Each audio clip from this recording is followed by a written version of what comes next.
Halo teman-teman, kita balik lagi di acara Detektif yang di bulan Agustus. Dan di Detektif kali ini kita ada pemateri yang sangat spesial, yaitu Saudara Hendra Ruslim. Thank you ya. Halo semuanya. Jadi sore ini gue akan coba sharing sedikit sih mengenai data pipeline yang kita pakai di Tada. Terus kira-kira dari sisi arsitekturnya seperti apa sama resultnya itu kayak gimana sih. Jadi sebagai seorang data engineer kan kita sering nih berkutat dengan kegiatan untuk mindahin data dari satu data point ke data point lainnya antara sistem. Nah, untuk memindahkan data antar sistem ini biasanya dibutuhkan beberapa step nih, mulai dari copy data, terus mindahin dari satu lokasi ke lokasi lain, misalnya dari on-premise to cloud, terus kita coba ngelakuin format di dalamnya, terus mungkin formattingnya bisa mungkin dari sisi data type, terus bisa juga kita ngelakuin satu transformasi, kayak misalnya kita ngelakuin join di dalamnya, antar satu data point dengan data point lain. Nah, setiap step ini harus dilakuin biasanya, dan diperlukan software atau tools yang terpisah. Nah, data pipeline itu rangkaian dari semua alur tersebut, dan tugasnya adalah memastikan bahwa semua langkah ini dapat diterapin untuk semua data gitu.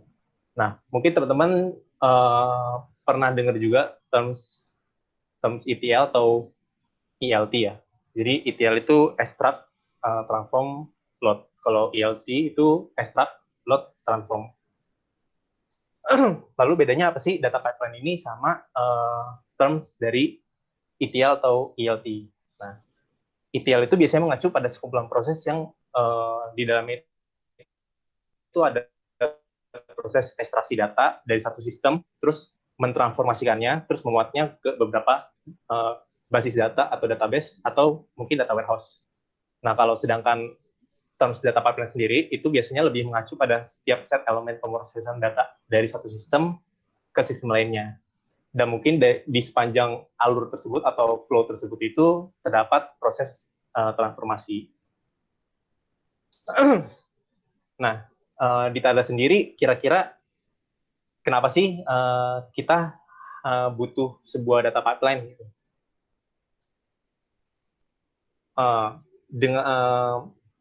Dengan poin pertama itu improve performance ya.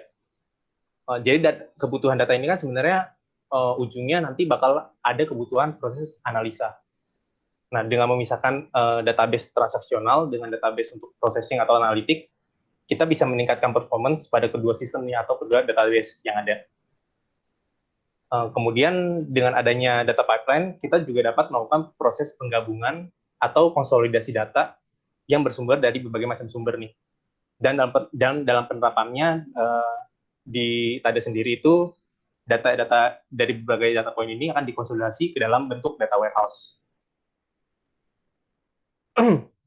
Nah, dengan adanya proses konsolidasi data tersebut juga akan membawa kualitas, konsistensi, sama akurasi data yang lebih baik ya, sehingga akan dapat menghasilkan pengambilan keputusan yang lebih baik ketika tim-tim terkait misalnya butuh data tertentu. Kemudian semua proses yang dijalanin atau semua flow-nya itu bergerak secara otomatis, dan dalam proses otomasi itu ada proses extracting, transforming, terus ada combine, validasi, sama loading data untuk kebutuhan tim analis atau kebutuhan visualisasi lebih jauh. Nah, yang terakhir, karena semua informasi ini disimpan endpoint-nya adalah sebuah data warehouse, jadi kualitas data yang lebih tinggi itu akan terjamin. Dan waktu yang diperlukan ketika misalnya data itu dibutuhkan untuk pembuatan laporan atau misalnya analisa lebih jauh itu mungkin bisa lebih optimal. Nah, data pipeline sendiri itu sebenarnya punya beberapa komponen.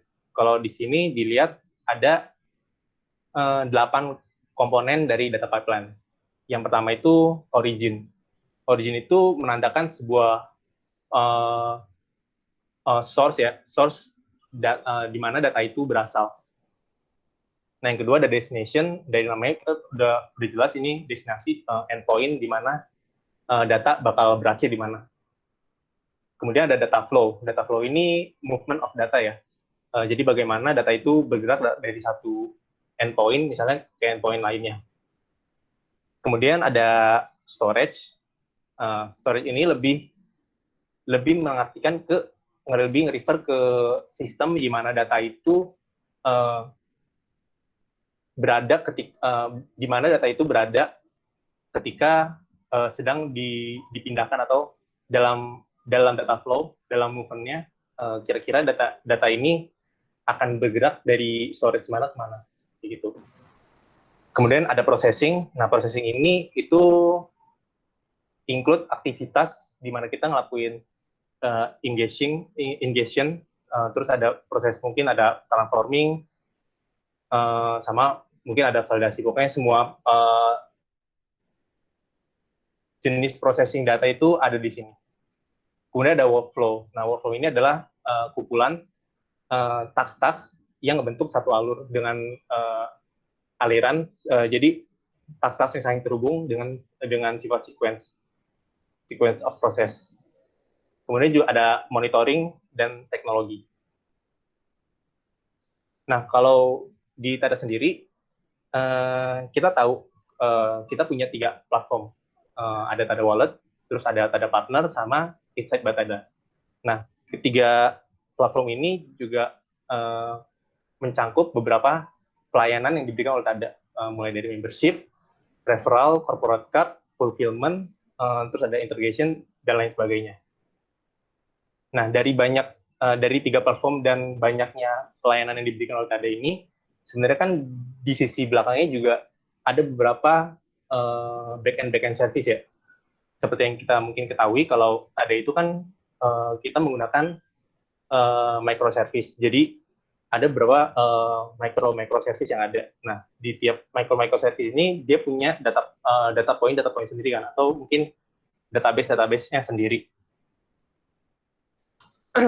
Nah, jadi tiap service pasti akan mengenerate sebuah data yang nantinya masuk ke dalam sebuah database yang bentuknya itu adalah OLTP.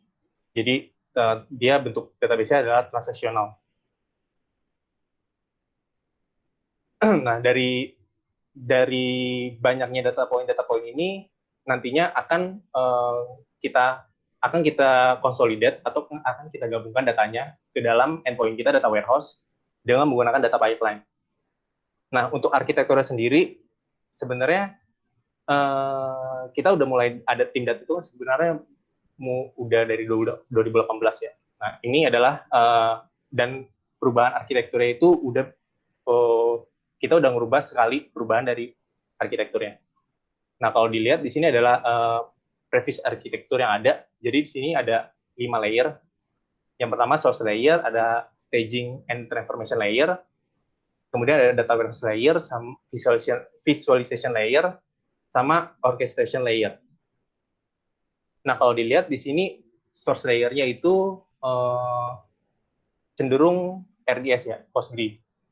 Kemudian masuk ke staging layer, data-data dari source ini akan di-ingest ke staging layer-nya, which is adalah RDS juga, Postgre. Kemudian di situ ada proses transformasi,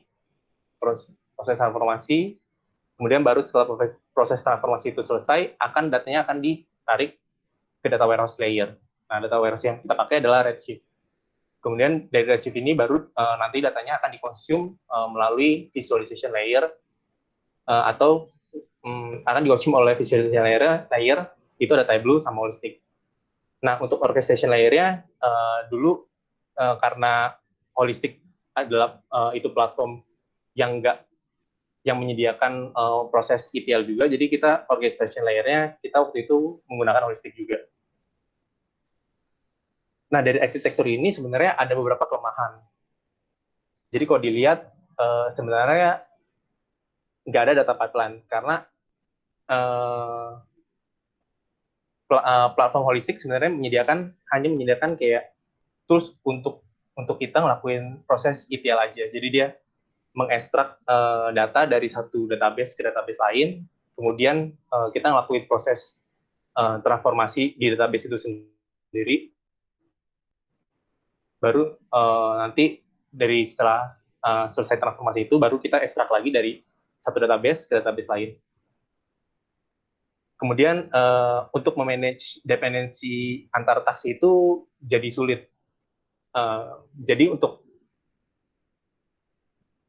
dari sisi skema nih, dari sisi skema database sendiri, sebenarnya berbeda nih antara data warehouse dan transactional database. Jadi ketika kita melakukan penarikan data dan penggabungan data ke data warehouse, sebenarnya kita kan ada proses transformasi dan perubahan skema itu sendiri. Nah, proses transformasi itu akan dibentuk dari sebuah task-task atau subtask-task kecil. Jadi ketika kita menggunakan heuristik, itu untuk memanage task-task kecil itu jadi agak susah. Jadi kita nggak bisa ngelihat pattern dia, sequence-nya dari mana ke mana. Gitu. Kemudian data lake kita nggak berfungsi secara fungsional ya. Karena kita cuma narik dari satu database, terus kita pindahin ke database RDS staging, kemudian dari RDS staging itu kita langsung tembakin ke Redshift. Jadi data lake kita sama sekali nggak kita pakai. Nah, dari kelemahan-kelemahan ini, tim data coba untuk merombak arsitektur yang ada. Seperti ini. Jadi, ini adalah arsitektur yang kita gunain sekarang. Jadi, kita gantiin peran holistik itu dengan Airflow, kemudian menambahkan Pentaho. Terus kita juga include S3 sebagai data lake kita. Nah, dalam arsitektur either yang previous sama present itu, kita juga ngelakuin proses ETL atau ELT ya. Nah, kalau termnya di sini, kita untuk proses ETL dan ELT-nya itu dibantu oleh Airflow dan Pentaho. Nah, kalau di side to side-in, kira-kira dari arsitektur yang lama dan yang baru, ini bisa dilihat ada beberapa penambahan dan perubahan ya. Misalnya, dari source layer sendiri itu kita ada penambahan dari Google Cloud Platform atau dari Firebase ya.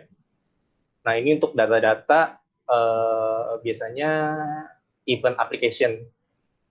Nah, itu untuk source layer ya. Untuk di staging layer, sebenarnya staging layer dan transformation sebenarnya kita nggak ada perubahan sama sekali. Jadi tetap kita pakai RDS Postgre. Kemudian dari sisi di data warehouse-nya, kita di sini kita tambahin jadi ada data lake juga. Jadi di sini sebenarnya data lake and data warehouse layer. Jadi kita tambahin S3 di situ. Baru dari S3 kita baru copy datanya ke Redshift.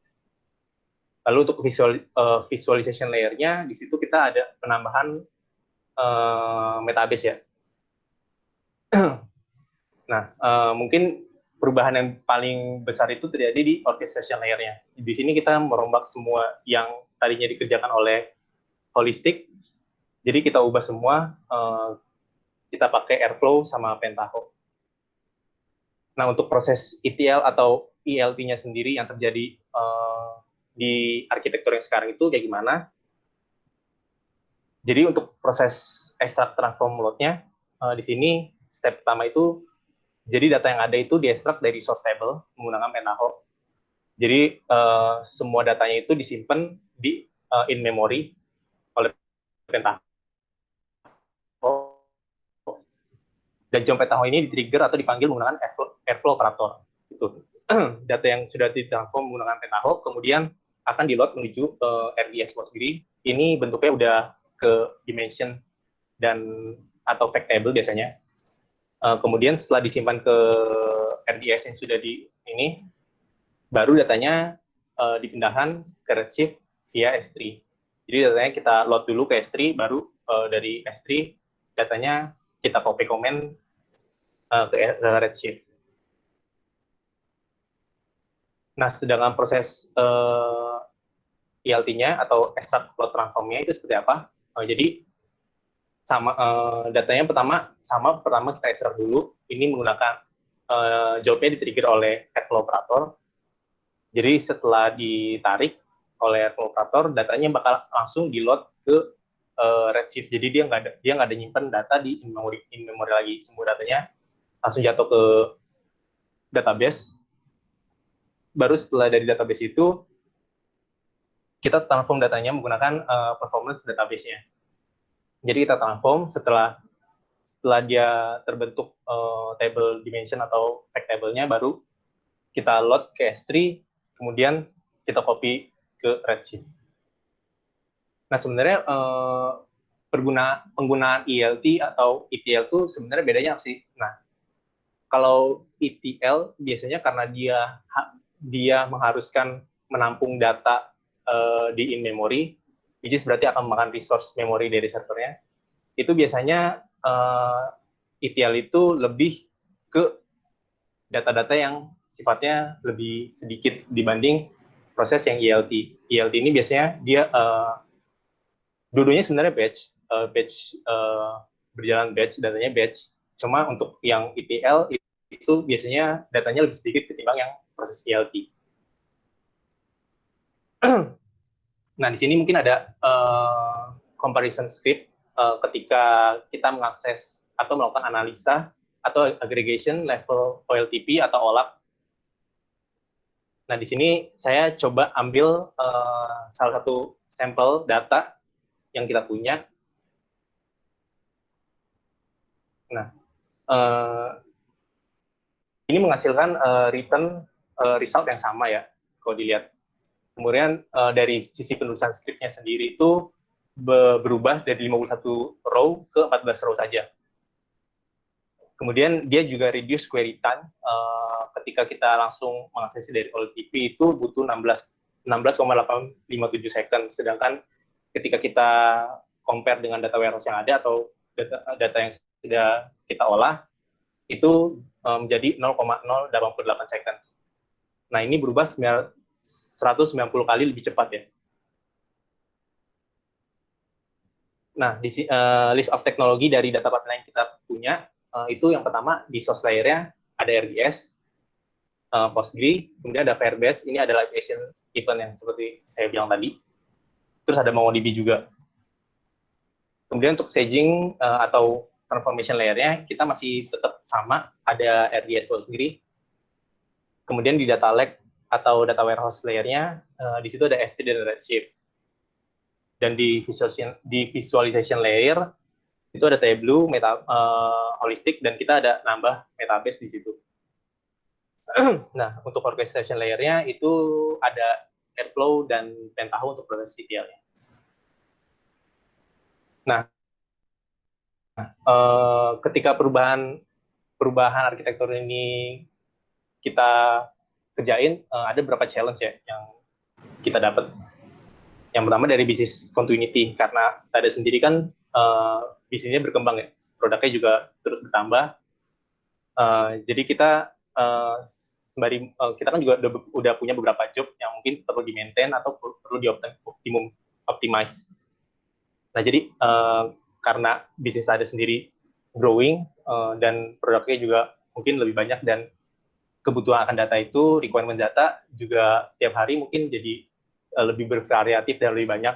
Nah, jadi itu jadi challenge tersendiri sih untuk tim data sendiri. Kemudian ada yang kedua itu managing cluster ya. Cluster di sini lebih ke cluster Airflow-nya sih. Jadi untuk memanage, untuk ngebuat kira-kira Airflow ini clusternya siap untuk production atau enggak, itu juga jadi challenge tersendiri. Dan terakhir itu Airflow itu kan mungkin baru untuk tim datanya sendiri. Jadi untuk belajar lagi tentang Airflow itu juga jadi challenge tersendiri untuk kita. Nah, terus apa sih ke depannya yang mungkin bakal kita lakuin? Yang pertama, kita punya concern dari sisi data cataloging ya. Mungkin kita lagi coba cari tools atau cari gimana baiknya kira-kira untuk melakukan data katalog.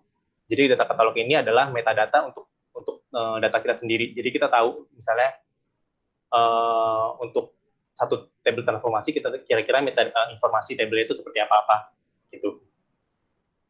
Kemudian kalau dilihat dari arsitektur yang sekarang, itu sebenarnya untuk data processing kita masih menggunakan either server Airflow untuk proses ETL atau ngebebanin ke database. Nah, di sini kita juga lagi coba cari research kira-kira betternya untuk data processing itu gimana sih? Apa kita harus buat cluster terpisah lagi atau seperti apa? Itu juga mungkin lagi kita research juga. Kemudian yang terakhir adalah real-time streaming data pipeline ya. Mungkin ini kebutuhannya untuk real-time analysis. Ini kita juga lagi coba research untuk kira-kira gimana betternya pengaplikasiannya ke TADA sendiri. Seperti itu. Mungkin segitu aja ya. Mungkin singkat aja.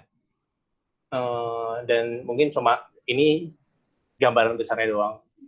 Jadi kalau misalnya teman-teman mungkin ada tertarik akan satu tools atau satu pembahasan, mungkin ntar kita bisa bahas lebih lanjut lagi sih di next kesempatan. Gitu. Thank you. Kira-kira ada yang mau ditanya? Nah, ini nih, Dra. Yang itu. Enakan jadi data engineer atau data analis? Enakan jadi data engineer? Tergantung ya. Mungkin ini dulu deh. Tergantung Mungkin sih. Kalau dari kasih perbedaannya dulu, data engineer itu apa, data analis itu kayak gimana gitu. Kok diem? Oke. Sebenarnya ada suara gue kan? Iya, ada. Sebenarnya kan data engineer sama data analis ini sebenarnya udah pernah dibahas juga kan sama Zen di tertib sebelumnya ya. Cuma mungkin ada yang lupa atau apa. Kalau terus data engineer atau data analis, mungkin menurut gue sendiri, kalau data engineer itu lebih condong ke kayak building untuk data platformnya kayak gimana. Terus kayak misalnya lebih ke arsitektur atau penarikan datanya mau seperti apa, kayak gitu sih. Kalau data analis mungkin condong lebih ke penelusuran kira-kira dari data yang ada itu insight apa yang mau dibawa. Kayak gitu, lebih ke analytical thinking-nya yang lebih dipakai gitu. Gue nggak bilang kalau data engineer itu nggak ada analytical thinking-nya sama sekali. Jadi sebenarnya dari data engineer sendiri itu ada proses analytical thinking-nya juga, tapi mungkin nggak sebetter data analis gitu sih. Jadi intinya sih balikin lagi ke si yang penanya ya, dia mau prefer yang mana gitu kan? Iya betul, lebih condong kemana? Gitu. Oke. Kalau siap. Terus pertanyaan berikutnya, ada rencana untuk implementasi machine learning model nggak di TADA? Kalau iya, ada bayangan atau rencana kira-kira machine learning model apa yang mau dibikin? Gimana tuh? kalau untuk machine learning sebenarnya planning matangnya sendiri belum ada. Mungkin cuma baru kayak obrolan ringan aja sih, kayak bakal ada machine learning. Cuma untuk planning matangnya sih kita belum ada. Jadi untuk apa? Rencana kira-kira machine learning model apa yang mau dibuat itu mungkin kita sendiri belum bisa jawab karena emang belum ada planning matangnya juga sih dari tim datanya sendiri. Gitu. Oke. Jadi belum bisa dibikin ya untuk yang sekarang. Oke. Terus mau coba-coba ke data. Ada web khusus nggak untuk rekomendasi buat belajar kayak gitu? Terus harus ada tutor emang ya? Maksudnya mungkin harus ada mentornya, nggak bisa otodidak mungkin sih. Gimana jawabannya? Kalau dari gue sendiri, mungkin web atau apa itu biasanya gue lebih, kalau web mungkin gue lebih ke Medium ya. Biasanya kan Medium itu orang nge-share kayak use case dia kayak gitu kan. Kemudian kan di situ orang ngomongin kira-kira isu-isu di company dia gimana, terus cara handle-nya gimana. Nah, biasanya gue banyak belajar dari baca-baca Medium sih. Nah, terus harus ada tutor emang. Kalau menurut gue tergantung orangnya lagi. Kira-kira dia orangnya tipe belajarnya yang bisa otodidak atau emang butuh kayak semacam itu. Kalau tutor ini maksudnya tutorial ya? Ya Tutorial mungkin ya mungkin ya. tutor atau mungkin juga tutor orangnya gitu. Tutorial, Harus ada mentornya gitu. Atau kalau gimana? tutorial mentor kan balik lagi sebenarnya ada orang yang bisa aja dia belajar otodidak atau memang ada orang yang butuh mentor kan. Nah itu dibalikin lagi ke orangnya. Cuma kalau dari sisi tutorial sendiri itu sebenarnya perlu aja. Karena kan kita nggak bisa langsung tahu kan kalau kita nggak ngeliat gimana sih how to do-nya kayak gitu. Untuk proses ekstrak atau load ke satu data point ke data point kira-kira gimana sih? Kita kan perlu lihat juga. Iya betul. Kayak gitu sih. Tapi Medium bayar enggak? $5. Gue bayar sih. Tapi kan ada yang gratis gitu loh. Oke. Nah, terus ini dulu deh.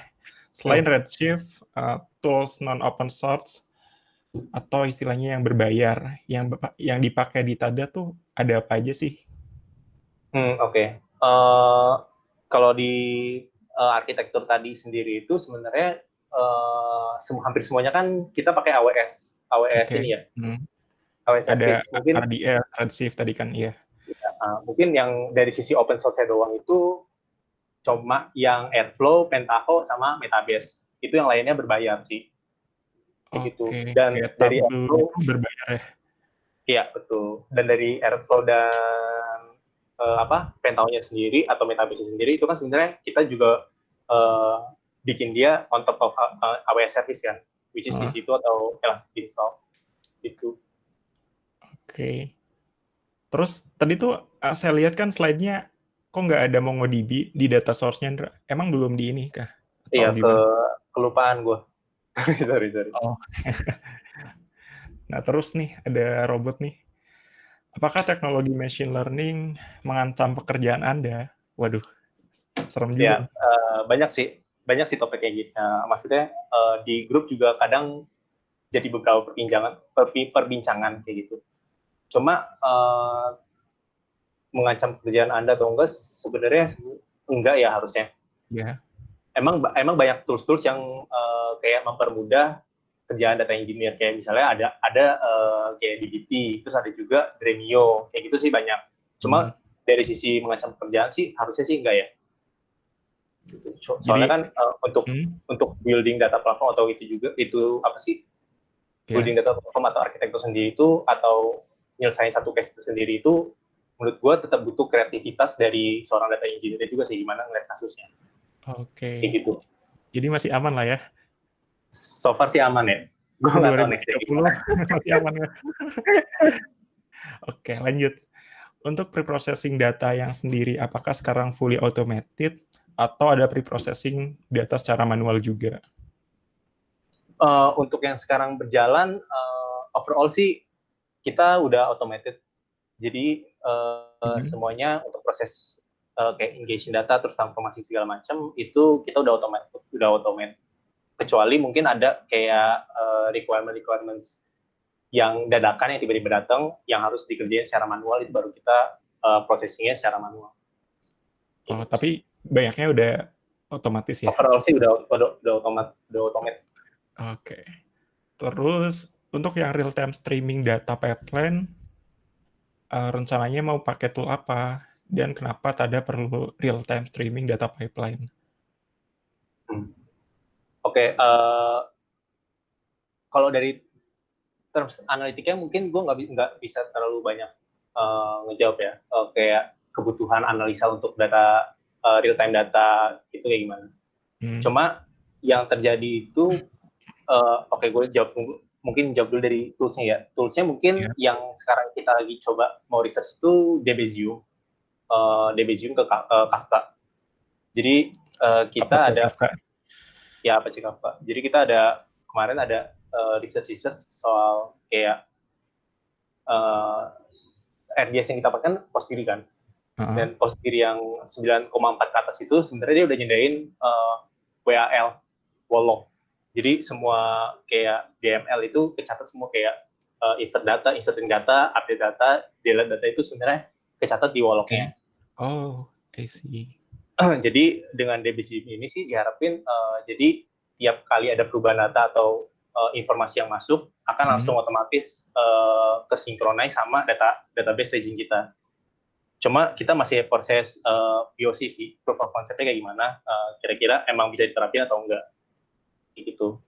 Oke, kejawab ya Kalau ini ya. Masih ada. Lanjut. kalau dan kenapa perlu real time streaming? Mungkin dari sisi, gue mungkin akan ngomong dari sisi data engineer ya. Kalau dilihat dari datanya itu, kita kan ada beberapa kali kayak ada proses pengambilan data tanpa adanya perubahan di updated ad-nya. Jadi somehow ini bikin kita bingung juga sih. Kayak kemarin datanya segini, terus besoknya ada perubahan, tapi update ad-nya nggak ke-record. Nah kayak gini sih. Dari kasus ini kemarin gue kepikiran apa harus di streaming aja. Jadi nggak tergantung sama update data lagi. Jadi kita langsung baca ke lognya gitu. Oke, kejawab ya yang ini. Kemudian gimana sih cara ngatasin data kotor ketika lagi proses data? Apakah perlu trial and error? Oke, data kotor itu kan sebenarnya kalau di Tada sendiri itu lebih kebanyakan di sisi kayak dummy ya, which is itu udah ada flag-nya yaitu namanya sendiri. Jadi kita tinggal filter namanya. Mungkin case-nya kalau misalnya data kotor itu dalam bentuk misalnya data type, biasanya kan kita ada penyamaan juga kan, cleansing data itu kayak ada penyamaan data type gitu-gitu juga. Itu biasanya kita profiling dulu sih, kira-kira dari source-nya apakah misalnya ketika mau dikonsolidate apakah tipe datanya sama, kayak gitu. Kalau nggak sama berarti harus disamain dulu ke jadi satu tipe data yang fixnya. Itu sih. Cuma kalau untuk data photores di data sendiri kan kita tinggal filter kayak name not like dummy atau uptest atau apapun gitu kan. Gitu sih. Oke. Kejawab ya. Terus menurut bayangan kamu sendiri, data pipeline atau data infrastruktur yang perlu dipunyai Tada tuh kayak gimana sih?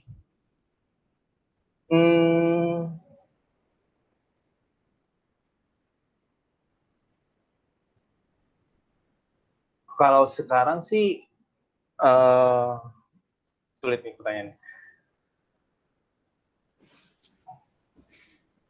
Sebenarnya kalau dilihat dari kebutuhannya sendiri, data pipeline kita kan terkadang juga kayak somehow dia ada error, masih ada beberapa error gitu kan. Terus untuk ketersediaan datanya sendiri, kita masih hamil satu, which is ketika misalnya klien atau user ingin melihat data yang sekarang itu nggak, untuk yang current state atau kondisi yang data per hari ini itu nggak bisa langsung ke data warehouse-nya.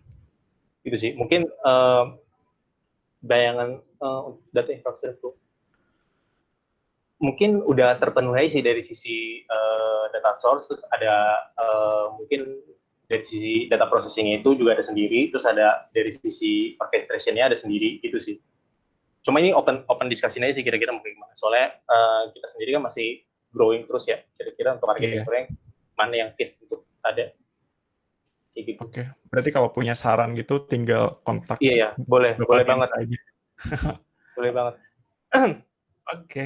Nah, terus yang tadi tuh tutor itu maksudnya mentor katanya. Oh, iya. Itu depends on kamu sih, Dek, berarti. Gue nggak tahu nih siapa. Oke, kejawab ya, Dek ya. Kalau kita mau minta data ke tim data ribet gak sih? Kadang kita butuh datanya komparasi gitu. Depends on case-nya juga ya, data ribet atau enggaknya. Kadang kalau emang case-nya baru dan emang jarang diminta, biasanya mungkin kita akan butuh waktu agak lebih lama untuk profilingnya juga kan. Kira-kira udah bener atau enggak, terus dari sisi datanya valid atau enggak gitu sih. Jadi depends on use case-nya sih, kasus ininya gimana. Iya, kalau misalkan minta list dari tabel GCI user ya gampang kan? Gampang banget itu. Oke. Terus Tada kan bisnisnya selalu berkembang. Bagaimana proses ETL yang sekarang bisa mengatasi perkembangan yang terus terjadi? Adakah metode khusus yang dipakai? Untuk proses ETL sendiri kita masih dari sisi data kan kita grow terus ya. Mungkin yang bisa dioptimize itu dari segi penarikan datanya, kira-kira ada either ada cut off, kira-kira mau data per berapa hari yang ditarik, atau apa bisa juga uh, oh, itu dari sisi data. Nah, dari sisi table structure sendiri kan beberapa kali kayak ketika kita ngerilis produk baru, kita ada menambahin kayak satu struktur atau satu kolom di satu tabel tertentu gitu kan.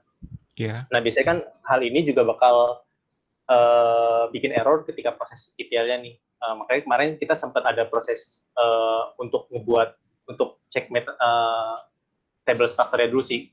Kita compare antara di source dan di destination itu kira-kira sama atau enggak. Terus kalau nggak sama, ternyata ada penambahan nih, kira-kira apa yang nambah, kayak gitu. Jadi bisa langsung otomatis ditambahin kayak gitu. Oke. Kemudian nih, dari sisi security data, apa yang Tada punya sekarang sudah aman? Ataukah ada yang belum aman atau apa gitu? Kalau jujur kalau dari sisi security sendiri, ini jarang banget gue sentuh sih. Jadi mungkin dari sisi data sendiri, mungkin yang sekarang kita lagi terapin itu kan kita lagi coba buat data governance ya. Jadi kira-kira data A, B, C ini peruntukannya untuk user yang seperti apa aja kayak gitu. Terus dari sisi kayak misalnya phone number atau data-data yang emang sifatnya rahasia untuk orang, biasanya kita kasih misalnya phone number kita show berapa karakter dari depannya aja gitu. Okay. Terus untuk yang misalnya automated report juga sekarang kita coba untuk tiap kali automated report ke klien itu kita encrypt datanya gitu sih. Paling mungkin sisi security yang kayak gitu. Cuma untuk kayak dari sisi server itu gue agak nggak pernah nyentuh juga sih dari sisi server atau kayak gitu. Oke. Apakah data kita termasuk big data? Kalau dari sisi termasuk big data atau enggak, sebenarnya untuk memenuhi kriteria big data itu kan dia harus memenuhi 3V ya, volume, velocity, sama variety kan. Yeah. Dari sisi, menurut gue sendiri, dari sisi volume itu kita belum termasuk big data sih, karena dari total transaksi yang masuk ke kita itu masih tergolong kecil ya. Itu dari opini gue sendiri ya. Berarti belum itu termasuk? Sih. Kalau menurut gue sih belum termasuk sih.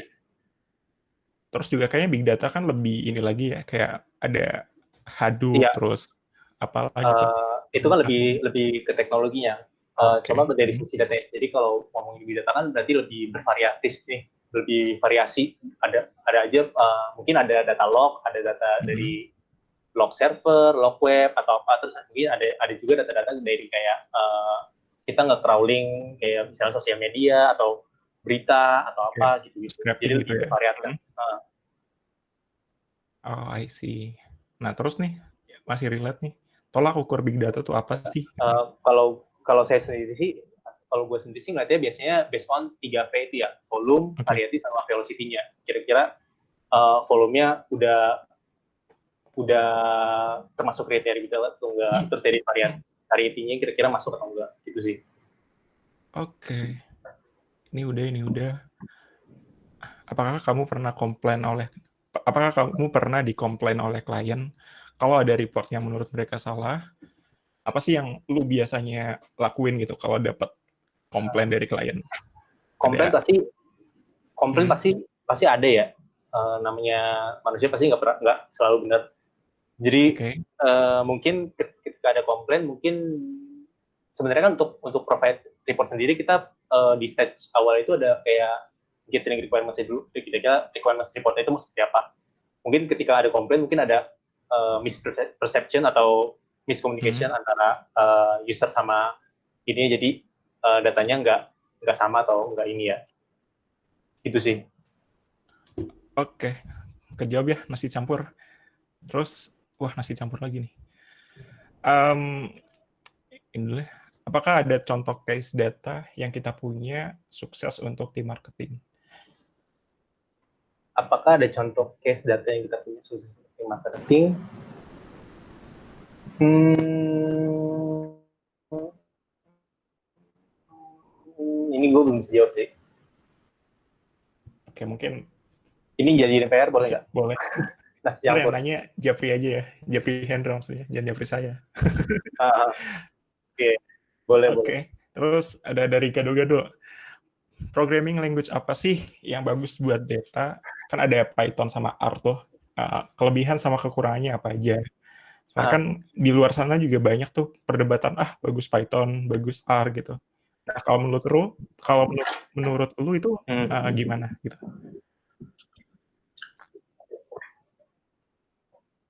Eh, kalau dari Hmm, sisi programming language sebenarnya kan tiap orang beda-beda ya. Bisa aja orang udah nyaman di satu programming language, akhirnya ya udah di situ dia di situ aja gitu. Oke, Kebanyakan orang pakai Python itu lebih ke karena Python itu lebih mudah untuk multi-purpose dipelajarin. ya.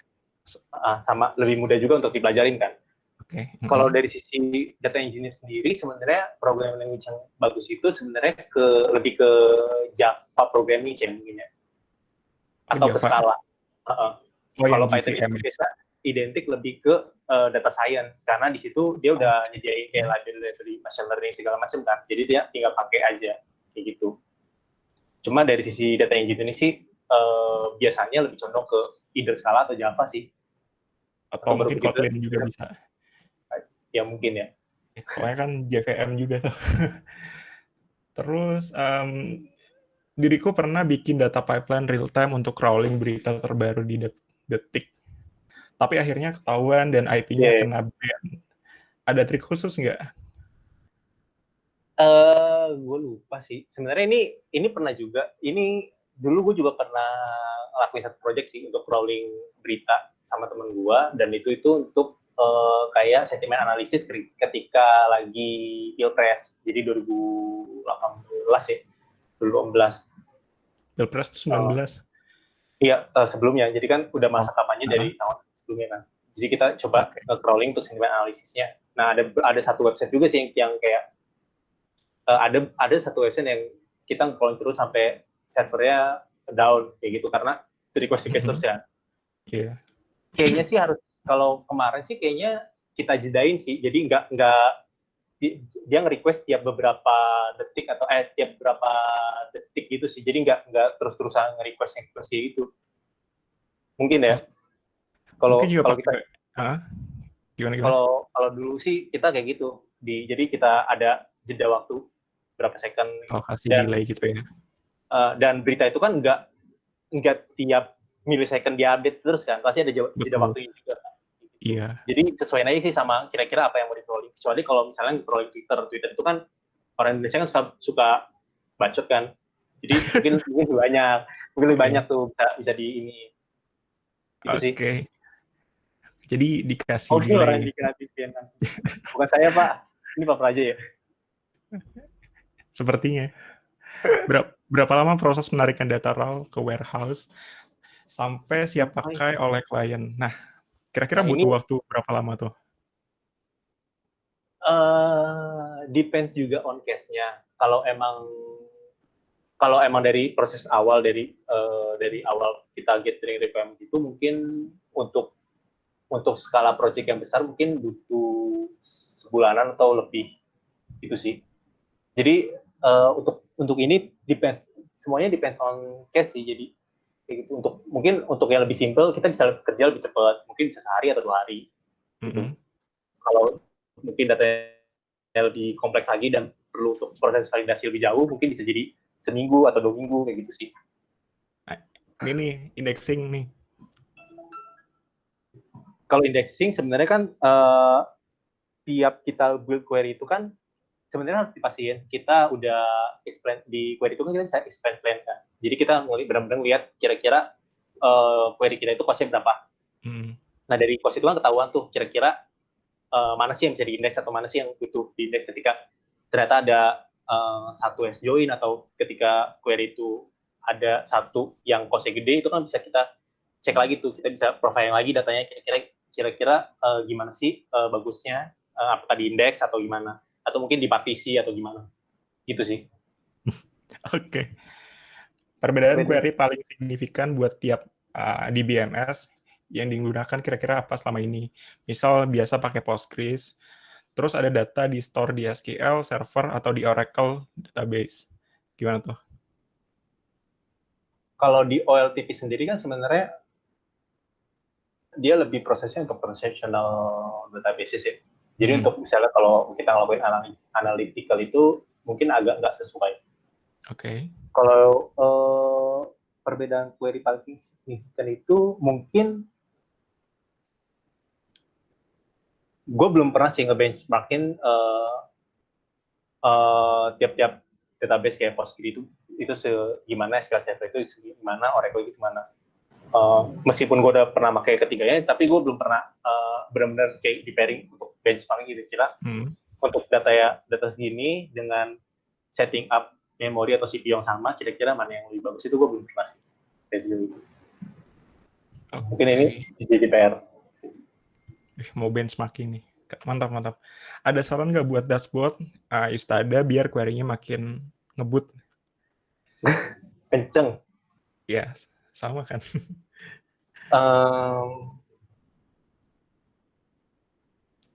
Ada saran enggak? Ada saran enggak? Kalau yang gue lihat sebenarnya kan dashboard kita itu sebenarnya peruntukannya untuk lebih ke udah visualisasi ya, which is berarti ada aggregation segala macam, dan itu include data-data historical. Jadi mungkin nextnya bisa mungkin bisa akses aja, bisa dari data warehouse saya sih untuk provide data-datanya dashboard. Cuma untuk planning sampai ke situnya mungkin itu butuh beberapa step juga, kira-kira baiknya langsung pindah atau kayak gimana kan gitu. Jadi mungkin butuh perencanaan juga sih kalau emang aksesnya ke data warehouse. Oke. Nah, terus Soalnya kalau dilihat sendiri di dashboard itu kan sebenarnya ada funnel ya. Ada funnel, ada ini funnel. Sebenarnya kalau dari gue sendiri, funnelnya jadi agak aneh sih ketika lu harus ada parameter time 3 bulan doang gitu. Jadi kan fungsi funnel itu kan sebenarnya bisa ngelihat analisa dari awal sampai yang kita mau lihat kan. Nggak cuma sebatas per periode 3 bulan gitu. Jadi agak aneh sih menurut gue. Gitu. Cuma open discussion aja ya. Oke. Kok ada gue? Nah, dari lu sendiri nih, lama-kelamaan data akan semakin besar yang kita punya. Sebaiknya bagaimana? Apakah data lama perlu dibuang jika sudah tidak dipakai? Misalkan iya, data 5 tahun kemarin di archive itu. Kalau dari sisi data warehouse sendiri sih, kita nggak ada pembuangan data ya. Jadi data warehouse sendiri itu kan menyimpan historical data kan. Jadi dia bisa analisa dari awal data itu masuk. Kalau dari sisi data warehouse, kita nggak nyaranin untuk ada pembuangan data. Cuma kalau dari sisi OLTP sendiri, mungkin kalau emang datanya udah nggak kepake dan emang bisa dibuang karena ngebawa dari server, mungkin bisa aja. Kayak gitu sih. Cuma kan depends lagi nih, belum tentu ketika dibuang ternyata ada satu data yang baru, ternyata dia dependensi ke data sebelumnya. Ternyata datanya udah dibuang, itu kan harus dipikirin juga kan. Betul sih. Kayak gitu sih. Jadi nggak bisa, butuh planning sih. Jadi nggak bisa langsung kayak kita buang data 5 tahun ke belakang, kayak gitu sih. Kayak gitu sih. Oke. Jadi mesti dipertimbangin lagi. Terus gimana cara ngebersihin data-data kotor yang udah terlanjur masuk ke dashboard? Oke. Nah ini agak sulit. Terus data kotor ini seperti apa dulu nih? Biasanya kan kayak tadi yang gue bilang, data kotor itu kan banyak bentuknya kan. Bisa aja dari sisi data type-nya nggak benar, atau misalnya kayak value-nya nggak valid atau kayak gimana. Mungkin kalau di dashboard itu kayak gimana? Data kotor mungkin dari sisi relasinya kah, tapi relation antar datanya atau gimana sih? Jadi mungkin harus di profiling dulu lebih jauh gitu. Nah kalau udah terlanjur masuk, ya. Nah itu sih kelemahannya juga langsung akses ke OLTP, jadi nggak ada proses validasi data lagi kan, jadi pure aja semua yang terjadi di transactional database itu masuk kayak gitu.